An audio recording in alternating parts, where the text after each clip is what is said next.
What's the haps? I'm John, aka Meroka, and welcome to Spiel. We are in the Coral Skull Gate this week, which will bring us some freezy things, and I believe on the first floor we're going to have fiends, so I have a blitz needle. That's what we will do with that. And I don't think there's much in the way of Spiral Knights news, because I believe the Sprite promo is still going on. I will check for that in just a second once I've dealt with these guys. I don't want to get hit by snowballs whilst I'm busy looking at a supply depot. That would be unfortunate. So, let's have a look at that now. So, I think, yeah, the sprites... maybe? Or have they ended? No! That looks like they have potentially ended. Yep, no, that's gone.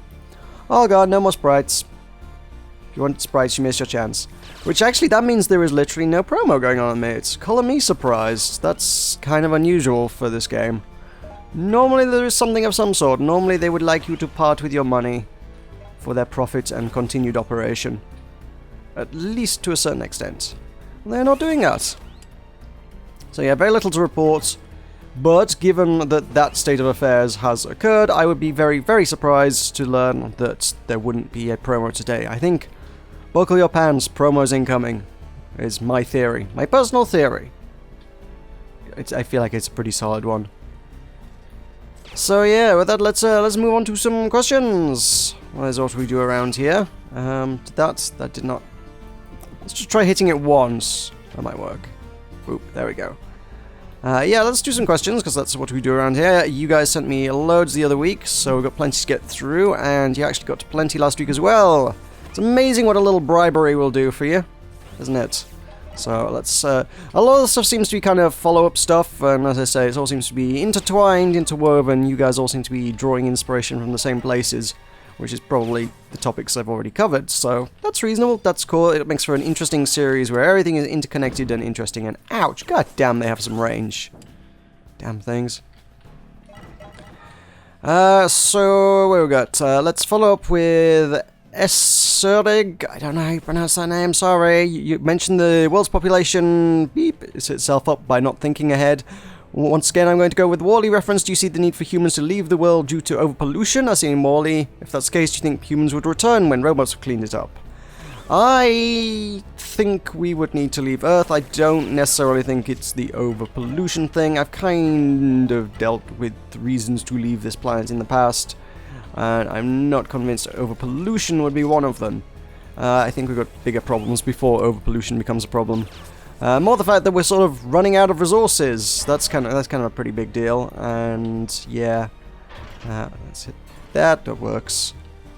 And there, and we're good. Yeah, more the fact that our planet is running out of resources probably a bigger concern, and we should probably, you know, find another planet that has some resources, or embrace renewables. If we could embrace renewables and recycling and whatnot, that might be less of an issue. But not terribly inclined to, excuse me, do that right now. So. That is something of an issue, certainly. More sort of like fossil fuels and stuff, I think the fact that we're going to run out of them is probably going to be a bigger concern before... I think... I keep saying, oh, we're going to cause global warming and ruin everything, but... I don't know, at some point we're running out, and that is definitely a concern as well. And I have no idea what humanity plans to do once we run out, but... That switch does not do this door. I have locked myself in. That switch must do this door. Hooray! There we go. So yeah, that is a problem first and foremost. Overpopulation, I would say, is increasingly becoming an issue. That's a good reason to move to other planets, to expand and make space for people to actually be, because... again, in accordance with the amount of resources we actually have on this planet, we don't seem to quite have enough to do everyone. I mean, I get... There is the theory that states that if we were to actually, you know, effectively use the space on the planet, you know, I believe there's... Someone did the numbers, I think the entire Earth's population, if you were to do the logistical nightmare that would be making it happen, you could fit the entirety of the Earth's population into, like, a megacity the size of France. If you were to just turn the entirety of a space of land the size of France into just one megacity, it would house the entirety of the Earth's population at present. which I think is kind of a neat idea, but logistically speaking, that would be horrifying. There is, on XKCD, the webcomic, if you've ever read the What If section, because the What If section is excellent and you should read it, they basically just does a bunch of sort of scientific, hypothetical, number crunching stuff, which is fascinating to read, I will say that. There's really some interesting topics there that are fairly speculative, this kind of stuff where it's like, what if this happened? Well, in this instance, he's gone through and done a lot of numbers, and he can tell you pretty much what would happen. And one of the questions was... he's not even related, he just kind of goes on a tangent with it, which is kind of the best bit. It was, what would happen if everybody stood on one side of the Earth and all in one place and jumped at the same time? And the answer was, yeah, not much. Actually wouldn't do anything at all. Like, I think they're hoping, oh, it would knock the Earth out of orbit or something would be the answer, but no. There was not enough human biomass to make anything happen.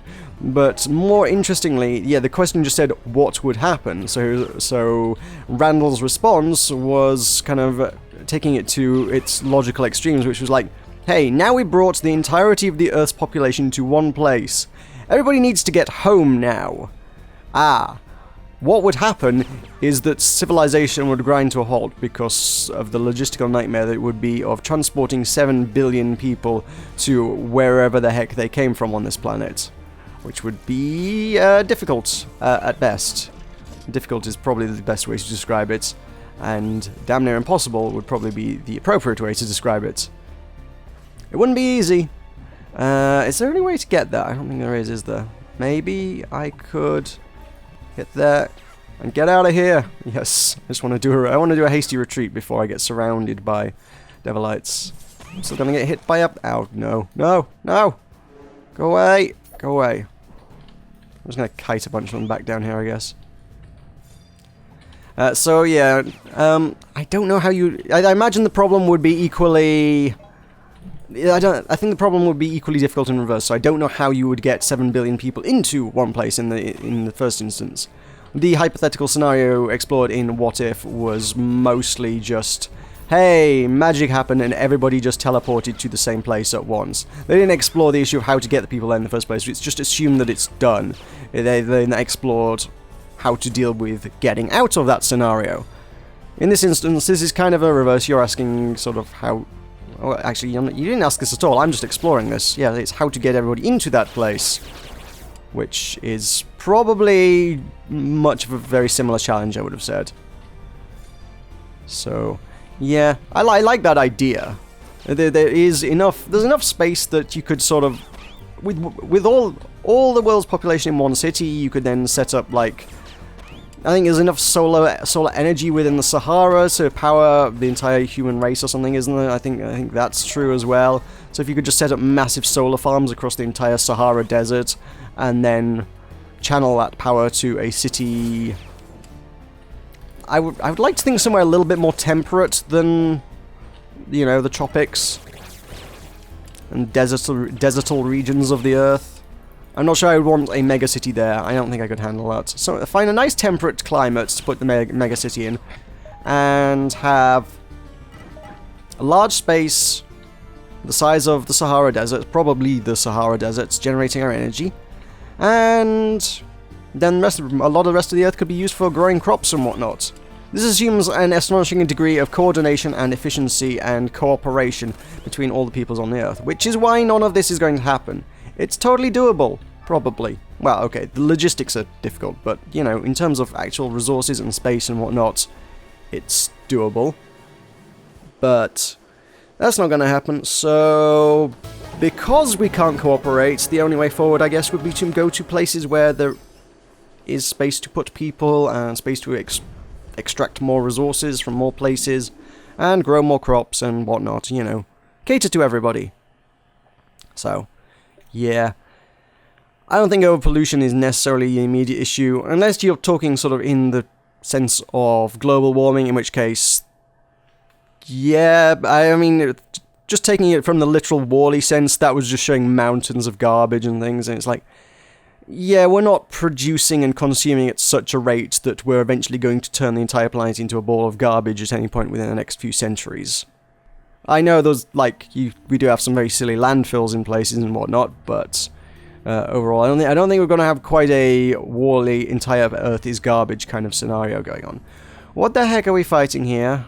I did not note what we are fighting here. It's a creeping colony. That must be... Creeping? Creeping jellies creep. It must be jellies, right? So that would require me some jelly gear. Where is my jelly? Fans of me not getting shocked will be delighted to know that after I took my own advice, I have actually updated my Paladin loadout so it's now actually got Snarble gear on it. So I don't have the shock weakness, so that I can actually go and fight shock zombies and shock fiends and not get destroyed by them, because that was always my weakness. Now they are no longer my weakness, which is always fun. I don't know what happened there. Those guys just... they went weird. Whatever. I don't know. Damn jellies. There we go, that got him. I love this sword. I love this sword. So yes, that is pollution. I don't think pollution is the biggest issue. I think we've got plenty of others. What else we got? Alivi says, do you think a singularity could be used as a gateway or portal to another dimension or universe, or that if you somehow get into a singularity you will die from the intense gravity well? That's a really difficult one to answer, because it's another one of those areas of science and things that we don't really understand. It's like the gravity issue. We don't know anywhere near enough about it to say whether that could ever theoretically be possible at some point in the future. I don't know why. God damn it, gun. Give me the gun. Shoot that. I don't know why I wanted to do that. I just wanted to blow things up. That's all. So yeah, no one's ever been to a black hole or got close enough to... Oh god, I've reversed the spikes. Ah! Oh god! Oh jeez, everything is going wrong. I didn't mean to hit the thing that reverses the spikes. I just meant to... all I ever wanted was to get to the jelly and kill the jelly. That was a nightmare. Which way is that going now? That's going the right way. Yes. Let's get on it. Cool. Now reverse the spikes. And cut the grass. For coins. Just like we did in Lego. Oh yeah, if you've not started watching that, I've started doing a series on the Lego MMO, which you should go totally have a look at. Why is that going backwards?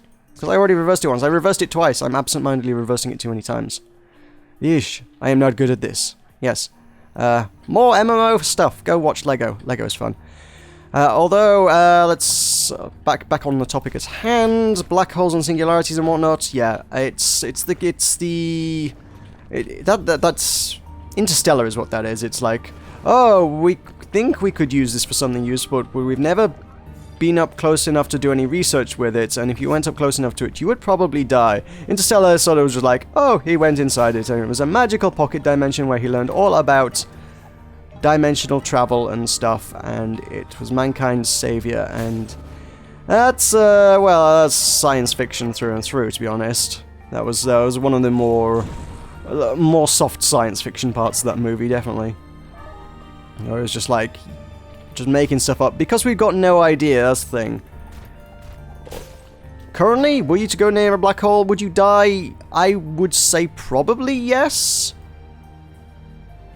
I'm not sure what would kill you first. I mean, there's the idea that because of the intense gravity well, you'd sort of get stretched out, and my first thought was like, oh, well, being stretched out over, you know, the idea that your head would be accelerating away from your feet hundreds of times faster. It was like just the weird distorted nature of space-time there, and the sheer gravity was like, that would be a problem. And you would just get stretched and destroyed really quickly. And I'm like, is that necessarily the first issue? I don't think that would be the biggest issue with it. Because a little bit of me thinking it's... Again, I don't know enough about singularities to speak well on this, or necessarily accurately, but as I understand it, I guess it stretches space-time. It's not stretching you, it's stretching space-time. So, if you think of space-time as being, you know... I guess the metaphor that was always used is like a sheet. If you take a sheet and put things in it, it's like a gravity well. It's like, it's... No, is that a good analogy? I can't... It's a really difficult one to explain in words like this. Because space, the place in which all matter is placed, it is the space in which all things occupy. Because that space is being stretched as well as you would theoretically feel normal, I think. I think is how that would work. Because even if your feet were stretched to be hundreds of miles away from your head, because that's the local area of space which your body occupies would be stretched over a similar distance, you'd feel normal, I think. But at the same time, there's a great deal of issue with the fact that black holes and singularities and whatnot would put out a considerable amount of radiation from matter being sucked into them. You'd probably get some sort of horrific radiation poisoning, even if you didn't, even if you survived the whatever crazy spaghettification process entailed. I believe that's the term for it. The getting stretched out is spaghettification, which nobody seems to have any big issues with. Seems to be okay. What am I thinking? Red Dwarf kind of dealt with black holes in that way once, I think. No, wait, no. Was that black hole? No, it wasn't black holes. They... Oh, that's Faster Than Light I'm thinking of. Faster Than Light... I'm confused. I'm confusing my extreme and unlikely science fiction scenarios, I think. Yeah, if you go Faster Than Light, that's supposed to be spaghettification. I don't know why that one happens. That was a weird one. That was a good episode of Red Dwarf, when they travelled faster than light and got future echoes and things. The spaghettification thing only came into the books, I think. They never dealt with it in the show. If you read the Red Dwarf books, they were like, oh yeah, spaghettification happened. And I think they both involved the same event. It was still the, oh, Red Dwarf has just been accelerating for so long that somehow we've accidentally broken the speed of light, which was amusing. It was like, yeah, we've been accelerating, we've never stopped accelerating. We've just kept on accelerating until we broke the speed of light. Which is like, wait, what? That sounds totally plausible. But it's not, and I don't quite get why it's not. If you just had fuel and kept burning it and kept accelerating it, it sounds like that should be doable, I think. I don't know, it's like, yeah, it's like, oh yeah, we've been accelerating for 3 million years and we've just happened to break the speed of light. It's like, you can't do that? What? I don't know. Red Dwarf, man, Red Dwarf. So yeah, the books dealt with that one differently, and now I'm confusing it with singularities, so it's not relevant at all. So, I think you would die. I don't necessarily think it would be due to the gravity well. It may be more due to the fact that you are being bombarded with ludicrous degrees of radiation, and that would be quite poisonous to you as a fleshy and weak human. Fleshy and weak humans do not like to be bombarded with extreme amounts of radiation. Just some general life advice there, in case you needed it, I think. Let us find the switches and get out of this horrible, horrible room, which is full of slimes. There's a switch. There's one more. That's the last one. I'm out. See you all later. I never do these rooms. I don't even care about the crowns that it would give me. Just be gone. Be gone. All of you. Be gone! Now here's hoping for a treasure vault, because I like treasure vaults. Treasure vaults are fun and rewarding. To be fair, they're not rewarding compared to other levels. Other levels probably give more money, but treasure vaults are just... I like the music. That's what I want. Oh, no, gremlins. It's gremlins. Anyway, another question. Let's do another one. Since we're still kind of apocalyptic and whatnot, let us... I had a zombie question. Where's the zombie question? Chiari Rolla says, hey Meroka, I was wondering, since you mentioned a zombie apocalypse, did I mention a zombie apocalypse? When did I mention zombie apocalypse? Other than 10 seconds ago, but what do you think would start or cause the apocalypse?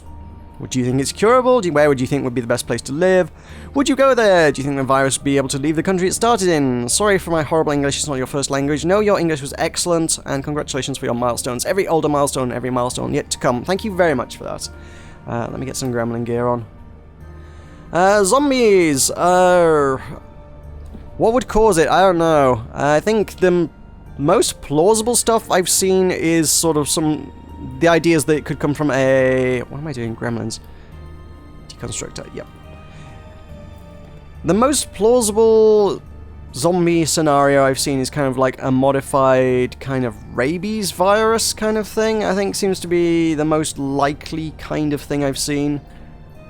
Which seems to be a kind of a trend in modern times. Even if they don't say rabies, there's quite a lot of them are like, oh, it's not quite a zombie. It's like a rage virus, that kind of thing. Oh, they're not technically dead. They're just behaving in a way that is exactly like every zombie you've ever seen in a zombie movie, but they're not quite dead. They're just not in control of any of their faculties, but they're still technically alive, so for all intents and purposes, it's a zombie. You know, by the literal definition of a zombie, we're talking about literally bringing someone back from the dead, and I'm not quite convinced that would happen. Certainly not in any kind of modern zombie scenario where, you know, the zombies seem to come back stronger than they ever were before. I mean, the traditional zombie is like zombies were slow and incompetent because, you know, they'd been dead. There was a lot of sort of atrophy. Their muscles had decayed and whatnot, and, you know, they're not going to be as powerful as a standard human would be. As powerful, or as fast, quick-witted, they won't have the reflexes. Whereas now you got these zombies that are like, oh, they're dead, but somehow they move way faster than any human can. They all run like Usain Bolt. They're all crazy strong. It's like, how? How? They're dead. They have no muscle structure. They can't do that. So I guess in that kind of, if you want that kind of zombie, yeah, you want to be looking more towards, I guess, kind of rabies. That still wouldn't make him stronger than they would have been in life, I suppose, but it's the more plausible of the options, I suppose. Would you get a cure? I guess if it's rabies, theoretically, you could get a cure. It is a kind of a viral thing that if caught in time, you could develop a cure, but I don't know. I don't know enough about rabies, to be honest, specifically. There would be a cure, but I think it would probably spread. I think it could be contained if it was that kind of scenario. Where would be the best place to live? Anywhere where the zombies aren't. Yeah, very unpopulated places, I imagine, would probably be a pretty solid place to do it. You want to go up to, like, the wildernesses of, like, Canada might not be a bad place. Bit chilly, but otherwise, pretty decent. Which routes do I want to take? I have 3 routes to take, and some of these are going to have loot. Let's check this route for loot. This route is the way I need to go, so let's check the other routes for loot. Yeah, just away from civilization. Civilization is bad when there's zombies. I don't know where else in the world is good places to go that are uncivilized.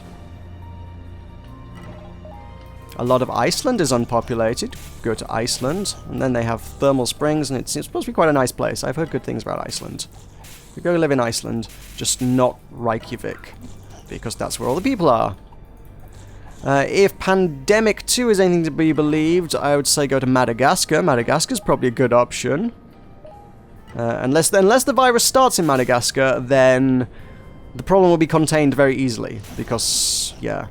The tricky bit is getting it out of Madagascar, because they tend to shut down all the ports, and then ports are the only way in and out of Madagascar. So a certain Flash video game has taught me anyway. I have no idea how much bearing that has on reality, but I'm going to assume, for the purposes of this, that Pandemic 2, the popular web Flash game, is entirely accurate in all respects. And that the only way in or out of Madagascar is through a single port, which will be closed down at a moment's notice the moment they detect anybody on the planet is ill with anything whatsoever. Particularly a modified rabies virus. Yeah. So, whether it would leave the country it started in depends on where it started. Yeah, you got plenty of isolated countries that could contain such a thing very reasonably easily. And then you've got other places that don't have quite such borders, like, say, something starting in, like, West Africa that could spread between borders of countries. Yeah, that would be a bad place for things to happen.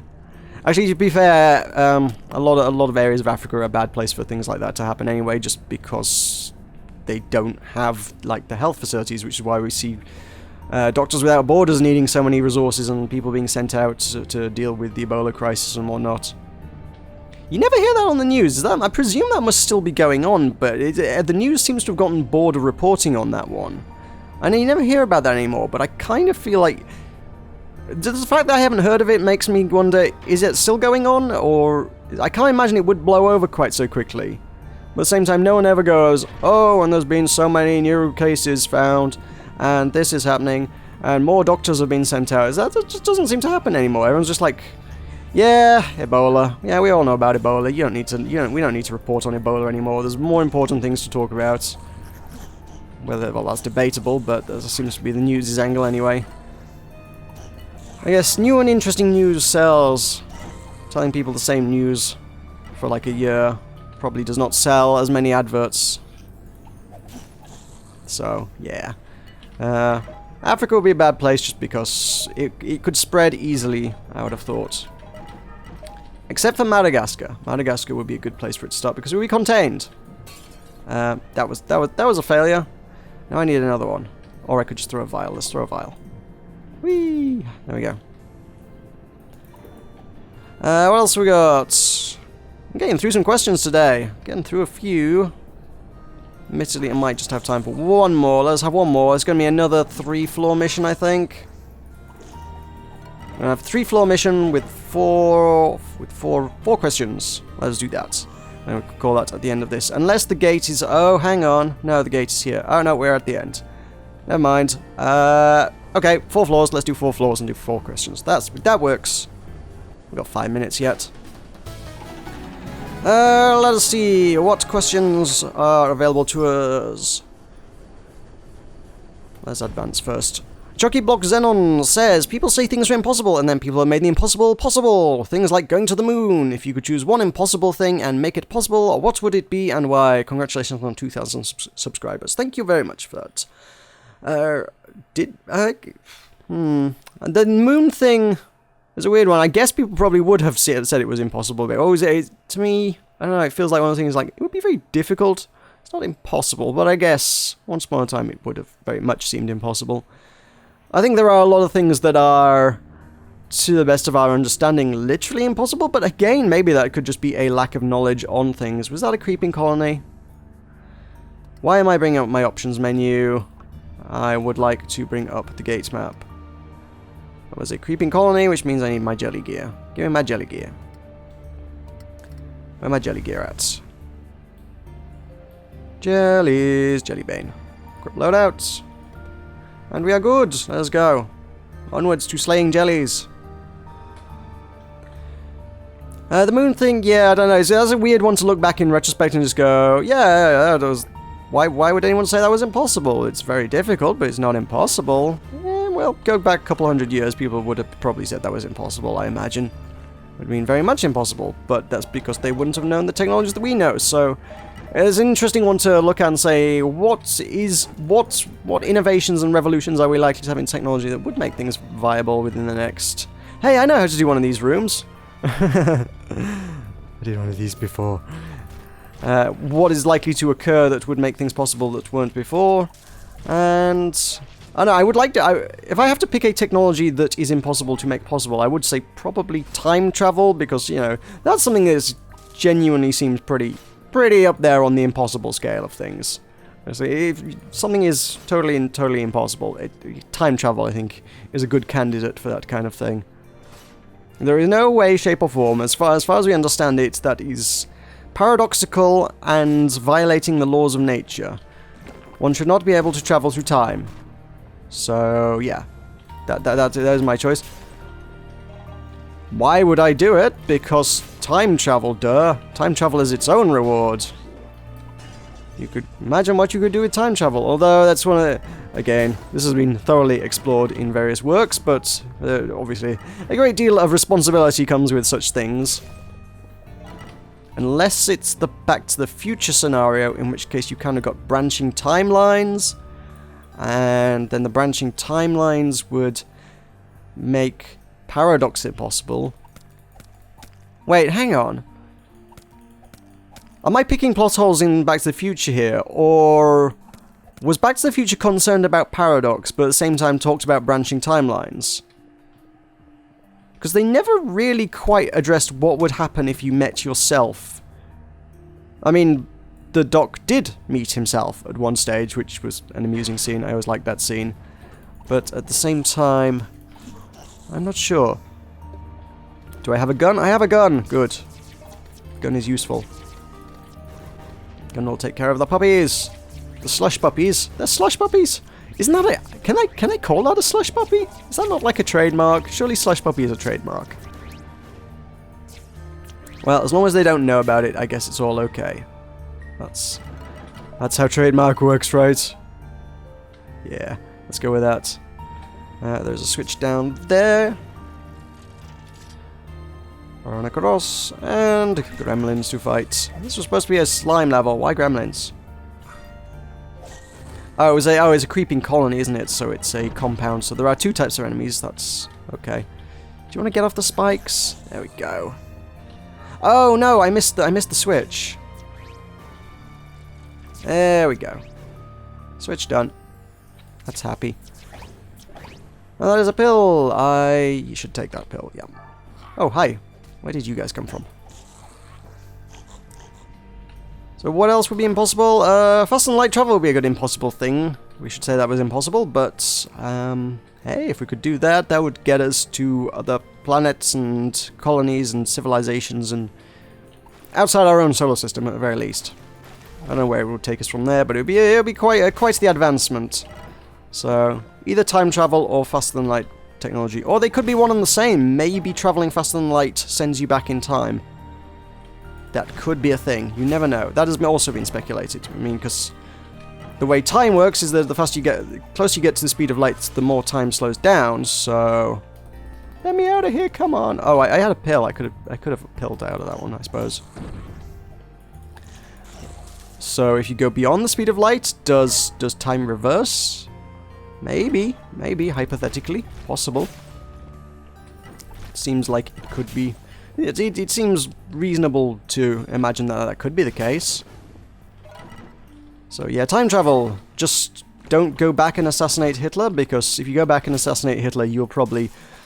The Second World War is responsible for a lot of advancements in technology. If you go back and assassinate Hitler, you stop the Second World War, and we end up not having most of the technology we have. So actually, a lot of the things that we have in life today are directly a result of the Second World War having occurred.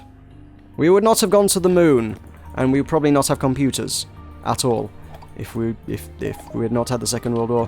That is actually the topic of one of my favourite author, Alistair Reynolds' books, in which he describes kind of an alternate history Earth scenario in which the Second World War did not occur, and basically it's set in... I'm not sure if it's set in present day or near future, but it's kind of got this whole sort of noir kind of setting kind of thing. Everything's still stuck in like 1920s era style stuff, because, you know, most of the advancements that came out of the Second World War never happened.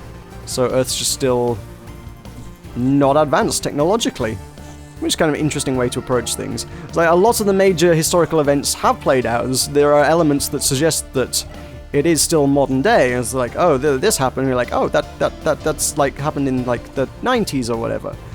So it must be a modern day scenario, but at the same time there's also, it's like, oh yes, they lit the gas lamps and stuff. Gas lamps is probably a bit far-fetched, but yeah, there's no computers and no rockets and things. That kind of thing has not happened. Man did not go to the moon in this particular scenario, which is an interesting way to approach things. So yeah, although that's an attractive scenario, time travel should only be practiced by experienced time travel licensed practitioners. And that was a really short arena. That did not have many enemies in it. What the heck? Huh. How strange. Okay. Right, well, let's head down to the terminal and we shall call things there. We have actually run slightly over now, so yeah. Never mind. It's okay. We got some good topics, so don't forget you are free to leave your own topics in the comments below, because those will be listed on a document and I will answer them in future episodes. If I have not answered your question yet, it'll be coming soon, don't worry. I will work my way through these. There's just a limited amount of space per week, so I can't answer everything. But if you've left me a question, fret not, it will be coming soon, and absolutely feel free to leave me more in the comments below, because that will help me out for future shows, and we will have wonderful, wonderful entertainments between us all. Was there anything on there? I saw a Faust. Faust is probably what I want to invest in. Let me buy a Faust. That is my investment for today! That's very good. So yeah, as I say, don't forget to leave a comment. Tell me questions, topics, interesting things. Those are always good to know. Don't forget to leave a like on this video because that helps me out a bunch, and don't forget to check out my Patreon, which might be, if I remember to do the annotation, linked in the outro in just a second, because that is the #1 best way to support my channel. But for now, thank you very much for watching. I have been Meroka, this has been Spiel, and I will see you next time.